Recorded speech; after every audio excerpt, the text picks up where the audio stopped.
క్రికెట్లో ధోనీనో, గంగూలీనో, సెహ్వాగ్నో, సచిన్నో ఇట్లా గుర్తుపెట్టుకుంటాం కానీ 1-2 మ్యాచ్ల్లో మెరిసిన వాళ్ళని గుర్తుపెట్టుకోం. అదే సమయంలో స్పోర్ట్స్ కోటా కింద ఉద్యోగాలు పొందినటువంటి వాళ్ళది పేపర్లో చదువుతాం, వదిలేస్తుంటాం.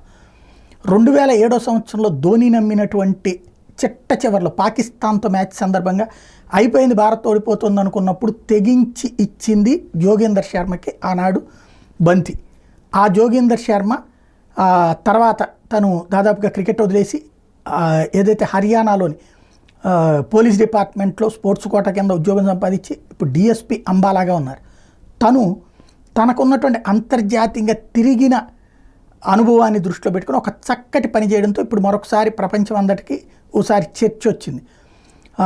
ఏదైతే అక్కడ ఉన్నటువంటి అంటే తాజాగా ఈ అక్రమంగా పంజాబ్ నుండి హర్యానా నుండి ఇతర దేశాలకి అక్రమంగా వలస వెళ్తున్నటువంటి వాళ్ళని 200 మందిని ఏదైతే ఓసీఐ కార్డ్స్తో అంటే ప్రత్యేకించినటువంటి కార్డ్స్ పెట్టుకుని పాస్పోర్టులు సంపాదించుకుని వెళ్తున్నటువంటి వాళ్ళకి 200 మంది ఖలిస్తానీలని విదేశాల నుండి వెనక్కి తెప్పించే ఎత్తుగడ వేశారు. వాళ్ళకి సంబంధించినటువంటి కార్డ్స్ని క్యాన్సిల్ చేశారు.